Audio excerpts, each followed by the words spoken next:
on the Hardrocker Sports Network from K-Tech 91.3. This is Hardrocker Huddle, your podcast home for South Dakota Mines athletics. My name is Josh Van Valkenburg-Gernert. Welcome into another episode of the Hardrocker Huddle. Today we're finishing up Athletic Training Month with Alyssa Egan. And then our second guest today will be Director of Golf, Luke Wheeler. First, Alyssa, just kind of start off by talking a little bit about, what Athletic Training Month is, what it means to you, and what you feel like the overall purpose of it is. Okay. So Athletic Training Month is an opportunity to appreciate and recognize athletic trainers across the globe and all that we do for athletes, companies, and just about everywhere that you could think of across the board. Yeah, actually you kind of brought something up that I wanted to touch on with companies. When I actually didn't know this until I talked to Caleb, but how athletic training has kind of made its way into like the public sector, like Amazon and just all sorts of companies that, are not athletic companies but are now having athletic trainers. What do you think has been, I guess, the cause for the development of that? A lot of it is actually liability. So athletic trainers, we're not just in collegiate settings. We specialize in prevention. We specialize in emergency care, making emergency plans. We also save companies a lot of money. Being able to pay us instead of having to pay medical bills is a huge money saver. And we'll also develop employee satisfaction because now they have healthcare on site, and being able to take care of some of those emergency situations, be in charge of some of that prevention actually helps companies a lot in the long run. Yeah, I think a lot of what athletic trainers do maybe isn't, you mentioned prevention, but people don't see you doing that. They see you on the field when somebody gets hurt, or they see you, but there's so much more that goes into athletic training than what people see. Mm-hmm. What kind of, just talk a little bit about, what your day-to-day looks like on a non-game day and then a game day as well. Okay, so on a non-game day, there are a lot of meetings, paperwork, administrative duties, referrals, speaking with physical therapists, speaking with doctors, speaking with parents, speaking with athletes, making sure people are staying accountable. But then I also set a large time frame is set aside for rehabilitation and prevention as well. And then oftentimes there's practice coverage and just making sure that we're on the scene if anything emergent happens. And then also doing recovery care after practices as well, so they can be in their best shape each day and feeling good each day. And then usually I end my day with a little more paperwork and some cleaning, and I'm able to go home. Yeah, you kind of mentioned it, but even when you have sports that are not in season, it's not like you're just done. You're still... Absolutely not. Right now you're probably doing basketball, right? Yeah, I'm doing spring soccer right now. Basketball's in their off season, but off season is still a lot of training, and it's really an opportunity to modify activity and do a lot more preventative and strengthening rehabilitation so that they're looking really good going into the summer and fall when their season starts up again, or winter. Yeah, I definitely feel like there's a lot of, maybe not within the department here, but overall I think there's probably an underappreciation to what athletic trainers do.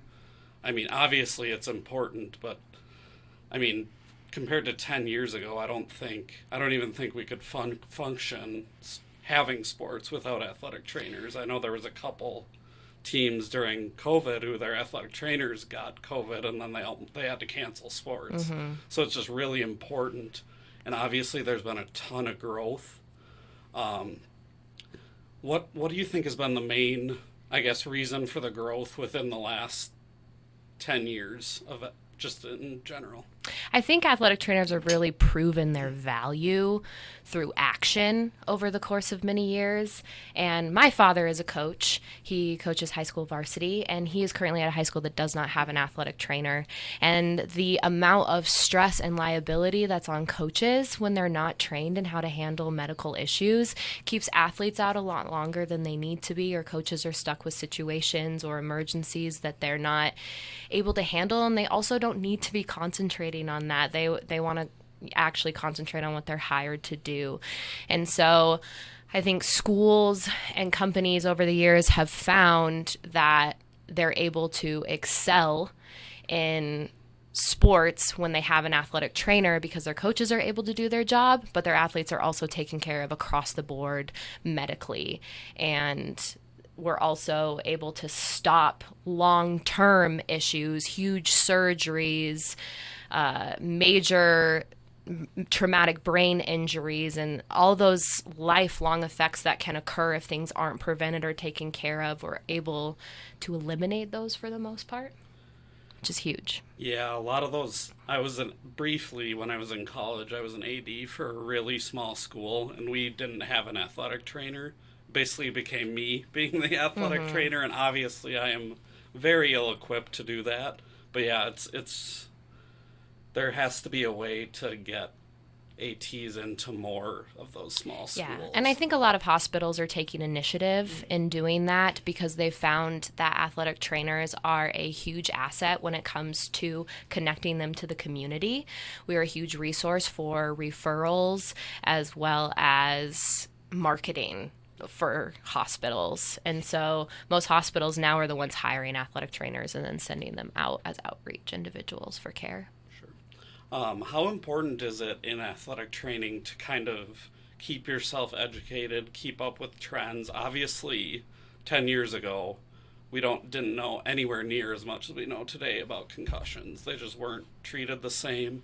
And then even within the last handful of years, mental health has become a bigger thing. So how important is it for you to just keep informed and keep learning and keep up with those kind of trends? Obviously, that's huge. And athletic trainers have been a big part of that medical growth because we're able to be on the field with these athletes collecting data every day, whether it's through helmet sensors or injury tracking and surveys and all these things. We're able to collect all of that information on the ground and put it together, and we're a huge asset to research in growing more knowledge about those things. And so being there every single day, being able to collect data and constantly growing in that space has been huge for athletics and the medical field. And being up to date on our education is vital to give the best care possible, really quality care. Sure. Just talking about yourself, did you kind of always know you wanted to get into athletic training or the medical field? How did you kind of develop that, and why did you get into athletic training? I started out in physical education at Black Hills State University. I'm the worst, the rival. But started out in my education degree, but have always grown up in sports. And my mother really encouraged me to just do some shadowing because I wanted to go into coaching. And I grew up with coaches that weren't widely knowledgeable on the medical sides of things, and it resulted in a lot of injury. And so I didn't want to be a part of the problem. I wanted to be a part of the solution. So I started shadowing Tony Silva down at Black Hills State and instantly fell in love with the profession. I think he had to tell me to go home every day. I loved the atmosphere. I loved being able to work with a patient in preventative work when something happened, all of their treatment, sending them back onto the court, and being able to go through that whole process through them. It really was an environment where you got to walk somebody through the entire process, and it's very, very rewarding. And I have loved it ever since. Sure. Just the last couple of questions I have for you. I guess the first one is there anything specific to the job that if there was one thing you could tell people that they don't know about athletic training, what would it be?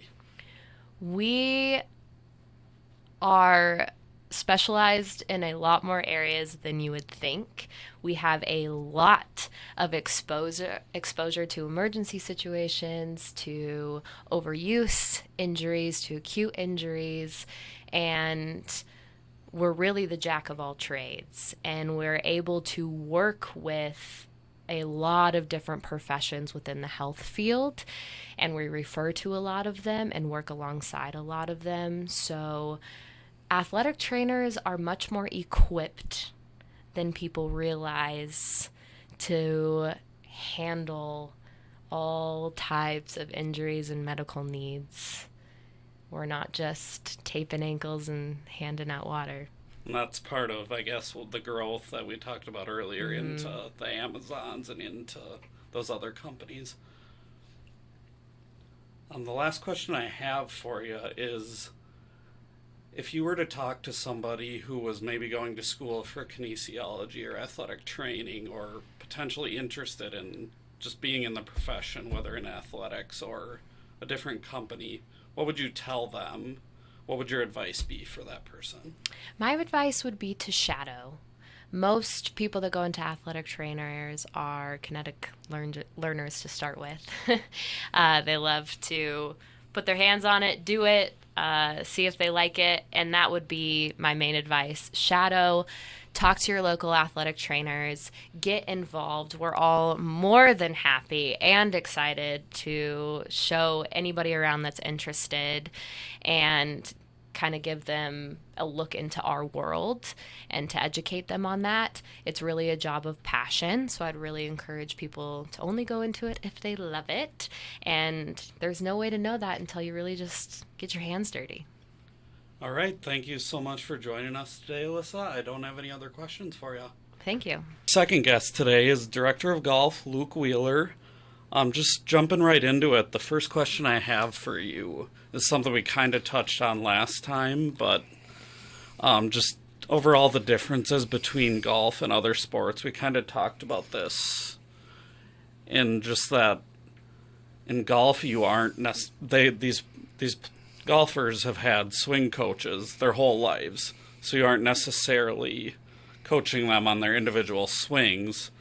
So when you are coaching them individually, what do you kind of focus on? Is it more strategy on how to play the course, or what's your focus? Yeah, it's mainly, I do help out every once in a while with swings. I mean, getting to know how to do all that stuff, it's coming handy. Some of the guys, learning the lingo and the words and to use and all that stuff. But I generally focus on course management, getting mentally prepared for tournaments. When I'm out on the course, it's tough when you have both the men and women playing in the same tournament. You have 10 to 12 players out there. You may see them twice during the whole round. You may see them 3 times. It's so you're out there for emotional support for the most part. Picking them up when they need picked up, keep encouraging them. To keep playing well, or just something mentally to get them back on track. That's the toughest part, and that's the toughest part about golf. I mean, it's all mental. I mean, everybody thinks they're hitting a stationary ball. Well, we'll grab a club and try it. I mean, it's a lot of focus. It's a lot of preparation. It's a lot of practice to do what these men and women are doing. So I just sit back and enjoy and help out when needed when we're out on the course. I can definitely verify through my own game that when I start to get a little angry, my play kind of shoots downwards. So. Yep, it definitely is. It's it's an emotional roller coaster, and if you're down at the bottom, it's like a big yo-yo. Up and down, up and down, up and down. You just got to keep a even level keel head and play through it when things aren't going well. So. Okay, jumping in, do a little bit of the just your tournaments so far this spring. During the Warrior Invitational, March 7th and 8th, you guys were in Vegas. The men had a top half finish. Bryce and Joseph both finished in the top 25, and Jake finished in the top 35. So you had a pretty good start on the men's side. What kind of contributed to just being able to get off to that good start? I think it's just maturity. They're all juniors, seniors. They've been around the block a time or two, you know the old saying. So they know what to expect. They know how to get prepared for these tournaments. We played well as we probably could in Vegas, considering the conditions. Monday was an absolute windstorm out there. And you got to play through it. You know, everybody else has to play it. So, I mean, you got to adjust to it. And they played well. I think we shot 308 both days. Course wasn't in great condition. So there's another hurdle you got to adapt to. So it's just they did the best that they could do out there. Could they have done better? Yes. Could they have done worse? Yes. So I was pleased with how we did in Vegas on the men's side. So, and then kind of jumping into the next tournament, it probably didn't help out a lot how your kind of travel endeavors were on the way to the next tournament. But you know, you really had a rough start to the first round. I know some really tough conditions, but Bryce probably shot maybe the worst round of his career, I'm guessing. You know, Jake wasn't that far behind. Same with Joseph. They kind of all shot uncharacteristically high rounds for them. What kind of contributed to that? And then, obviously, then you kind of bounce back in the second and third rounds. Yeah, a lot of that, that first round, I kind of put a lot of blame on myself for not getting them more mentally prepared for that conditions that we played in that Monday morning. It's Oklahoma. It's cold, which is uncharacteristic at that time. And it was very, very windy on a very, very tough golf course. Yeah, we just didn't really show up that first round, which that happens. You want to have perfect rounds every time you go out. I get it. But you're going to have days or rounds like that. And it just happened that we had guys that normally don't shoot what they shot, and it is just what it is. But the good thing is they bounced back that second round that day and put up the numbers that are normally expected out of them. So that was good to see. I was proud of them for that. That they were able to turn it around and make the adjustments and come in with better scores that second round. Sure, and one thing I guess I wanted to point out was Roger actually kind of was the opposite way that first round. He's your 5 and shot a 72. So it's just unfortunate that you weren't able to take advantage of that. Yeah, we didn't ham and egg it very well that first round. Roger went out and played well that first round, and then and then he flip-flopped with the other guys. I mean, he just didn't have a good second round, and that happens. To me, it's a lot of just like we talked earlier, just the mental focus, the mental attitude, and somewhere along the line, he probably strayed off and just had a hard time getting back onto it. So we'll be fine. I'm not too worried about it. So we're playing pretty good. We've had 2 weeks off to recharge our batteries, to get them caught up at school. So they should be ready to go come our tournament next week. Sure, and then moving on to, I guess, the women's side of it a little bit. Again, you had a pretty good tournament at the Warrior. You got top 10 finishes out of both Annika Schuler and Rihanna Garland, and a 4th place overall finish. And Maya Maxwell actually joined them in the top 20 as well. She hit a 177. So how important was it, I guess, to have 3 women start off so well? They played great in Vegas. Like I said, considering the conditions, how long the round took. We were pushing 7 hours both days for a round, which is ridiculous. So you also have to factor that in towards their thought processes and their mentality towards it. But Annika, Rihanna, Maya all played very well. Maya would have been a lot better. She hurt herself halfway through that second round. on that second day. So she finished up with like a sprained wrist, but so kudos to her for gutting it out. But Annika and Rihanna did what they normally do. They just go out there and just steady Eddie. I'm going to go put up some good numbers and help the team to where we need to be. Yeah, and then they had a weekend off, so they did not play at the Oak Tree, but played last weekend at the Pack Classic, where Annika obviously set a record for both low 18 and low 36 hole totals. But maybe the second and third weren't as good as maybe the previous weekend. What kind of, I guess, what do you need to do to get, a little bit more, obviously she's there every week. She's probably going to be top 10. She's been there all year. So what do you have to do, I guess, to get a little bit more consistent with your 2, 3, 4? That's a great question. I've been racking my brain on that, of just, talking with the girls and just whoever's playing 3, 4, 5 that week. I'm not expecting them to go out and shoot 75, but I'm not expecting them to go out and shoot 95 either. We just need to have a consistent 2 rounds put together from the women's side, and then we'll be just fine. And I think they'll realize that, oh, yes, I can do this.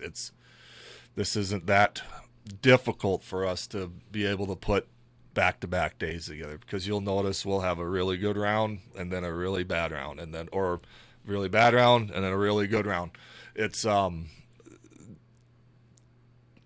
been a challenge to try and figure out how to get them to be more consistent on a day in, day out basis. They're working hard. Don't get me wrong. Proud of the way they're working. We just need to be able to put it onto the course during tournament time. It's like I was telling them the other day that, when you guys go out and play a practice round at Arrowhead for practice, you're loose, you're having fun, you're laughing. You don't take 30 minutes on the green looking at stuff. You know what you're going to be hitting, and I said, why don't we incorporate that into our tournament play? Stay loose, stay happy, have a good time out there. If you're not having fun, what are you doing out here to begin with? Life's too short. Your college career is too short to dwell on the negative so much. So hopefully we can go out next week, and since it's our home course, since we know what, the course by the back of our hands, that they can go out and be loose and play and not think of, oh my goodness, this is going to happen. Well, nothing's going to happen. We're at a point where we just need to start playing consistently leading up into the conference tournament. How much of that on the women's side do you think is just youth? I know you have a bunch. Annika's a sophomore. You have a bunch of others. I don't think you have any seniors that are still going out there in your lineup. That contributes a lot. I mean, we are very young. Rome wasn't built in a day. So we're working along. We're moving along just fine. It's baby steps. So they'll figure it out. And the more tournaments that they play, the better that they'll get acclimated to the tournament atmosphere and the tournament pressure, so to speak. So hopefully they can figure that out sooner than later, and we'll be just fine. Sure. And then on the men's side, you actually have 3 tournaments left. You play. Obviously, you mentioned you have a home tournament coming up, and then you're at Walking Stick at CSU Pueblo before the RMAC Championships. What are your thoughts on those courses? Obviously, your home course you know really well.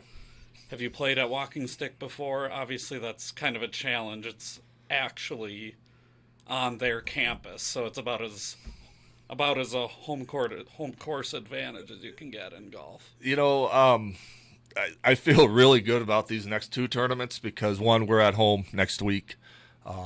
We should do very well there, just knowing the course, knowing the conditions, knowing the greens. And then we always play well at Walking Stick. Every year, 2 falls ago, we broke the school record for a round.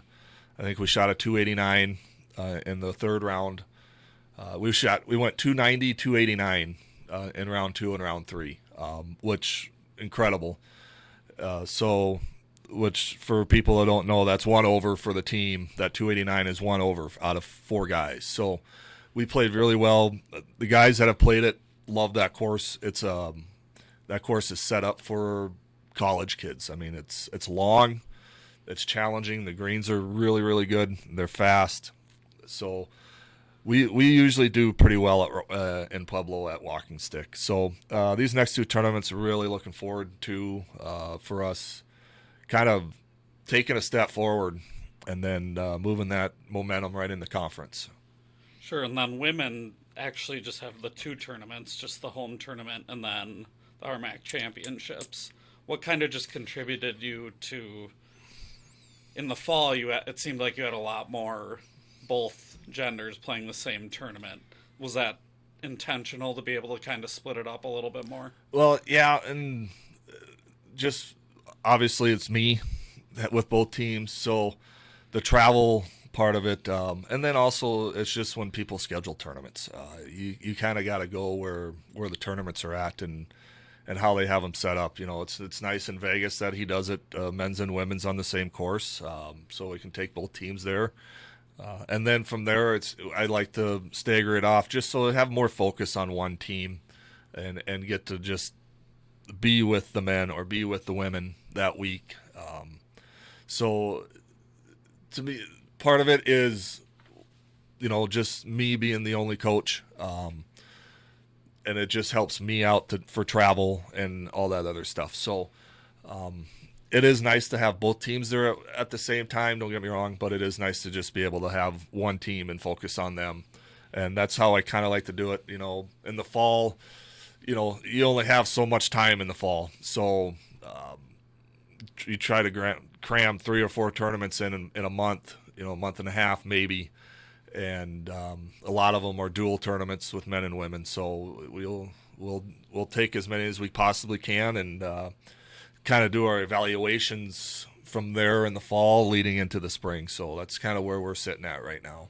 Sure. And then what's been your overall feeling just on the men's side and the women's side on the spring season compared to the fall? Yeah, you know, we're playing good golf right now. I think the best golf is to come. I think they're ready to, you know, make that next step and start competing in tournaments, whether, you know, not necessarily winning tournaments, but actually competing and battling for top spots. You know, Annika's right there every tournament, you know, battling for winning the tournament. I mean, it's there's some darn good golfers in this conference. And she's proven that she's one of them right now that is a force to be reckoned with. So I'm just hoping the other girls feed off of that and see that and know that, you know, the better they play, the better our team plays, the better our team places. So it should be a little bit of a snowball effect there. On the guys' side, I think it's time to make that step and they know it, and they're ready for it. And so, like I said, I'm just looking forward to the next 3-4 weeks here. Yeah, and it kind of mentioned this already, but it's kind of polar opposite situations where the guys are a little more senior heavy, at least with the 2, and the women don't have any. So how does that kind of affect your expectations going into the home meet? What are your expectations going You know, I'd see us competing to win the tournaments on both sides. Excuse me. We got some good teams coming in. You know, Shadron on the women's side is going to be a tough one to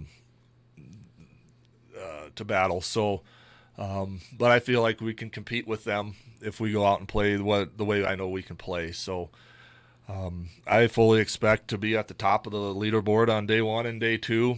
Hopefully, have an individual up there.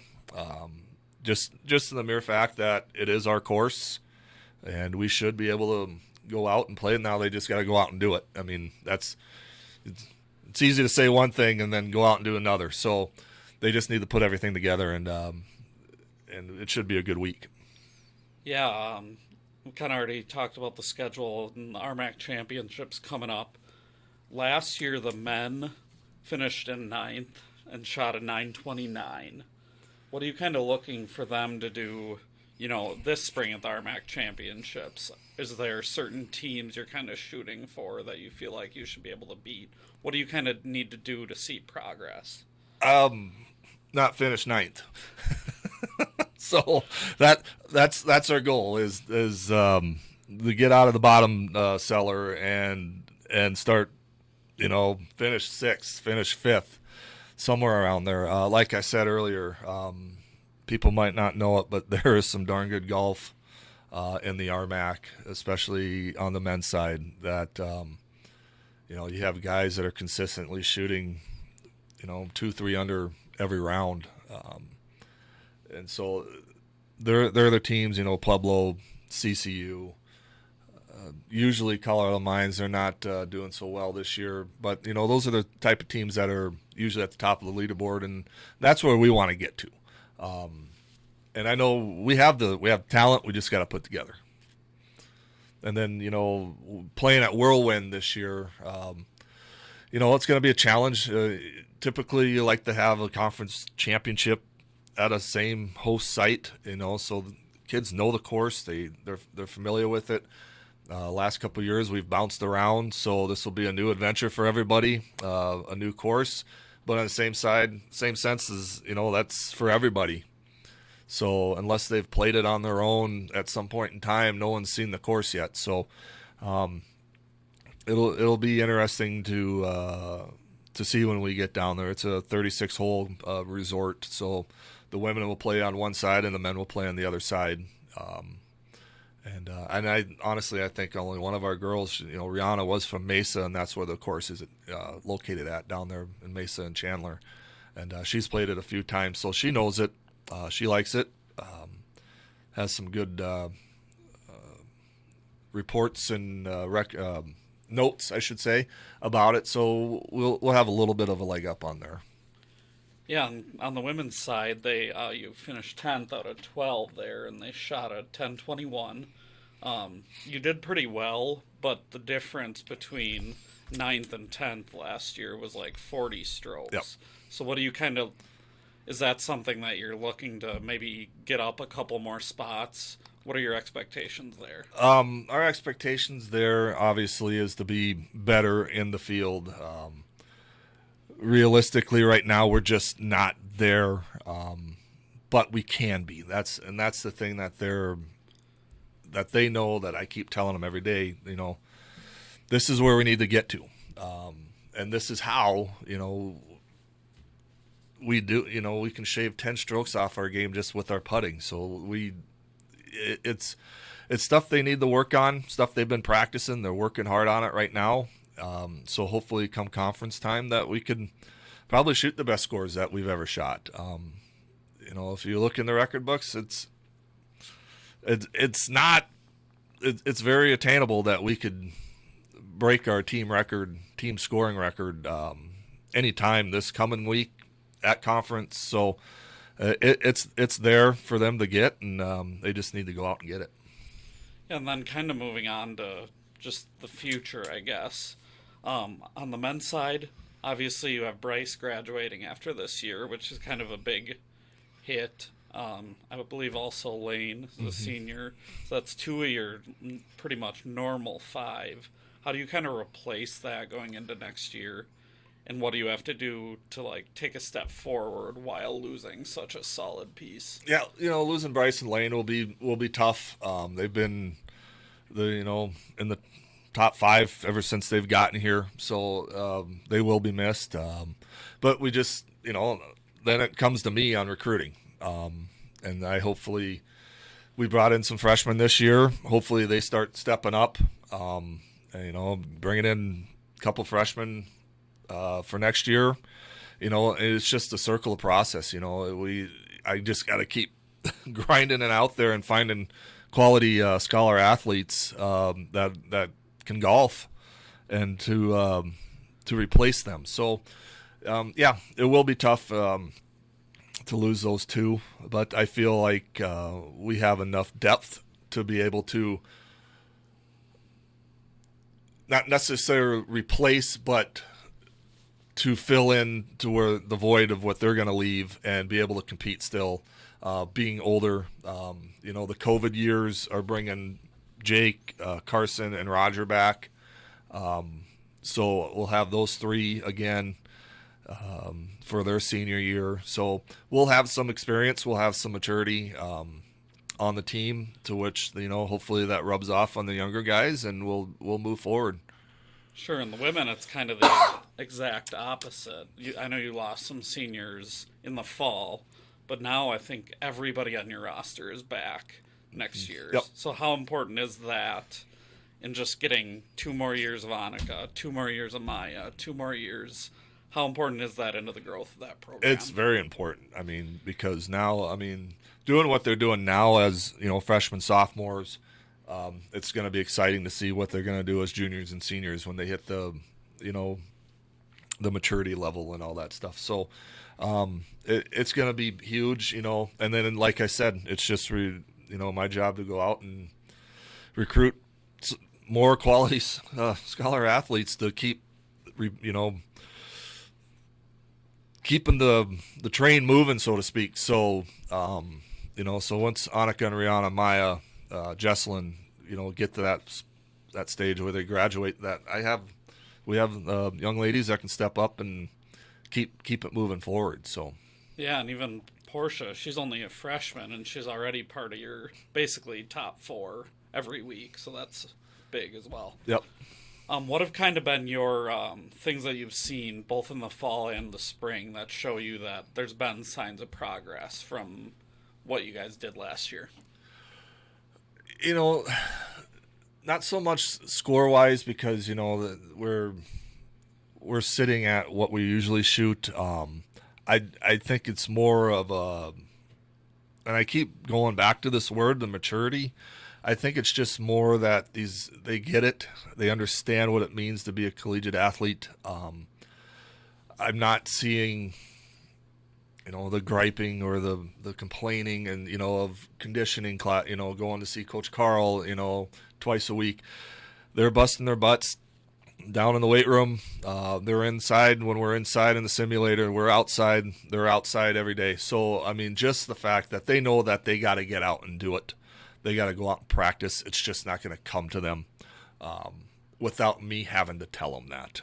Do I have a practice plan for the week? I do. Do we deviate from that? Yes. We'll work on stuff, but you know what? If they feel like they need to work on something else, they'll come up and talk to me. Without hesitation, and they say, hey, can we have a talk? And yep, this is what I need to do. This is what I feel like I need to work on. I said, all right, let's go do that instead. Because, that's just what you do as adults. And that's what I feel like I got with this group, is a good core of adults that have no problem being able to come up to me and talk to me, sit down and explain things, what's going on, personal, golf-wise, what have you. And to me, that I appreciate that from them. So it makes my life a heck of a lot easier. Yeah, and that's all I have for you today. You have a home tournament coming up next week. I believe it's Monday the 4th and 5th down at Arrowhead. Good luck, and good luck on the rest of the season. Well, thanks. Yeah, hopefully you guys come out and watch some golf next Monday, Tuesday. Shotgun start at 9 o'clock. Thanks again for joining us, Luke. This has been the Hardrocker Huddle. I'm Josh Van Valkenburg-Gernert, signing off.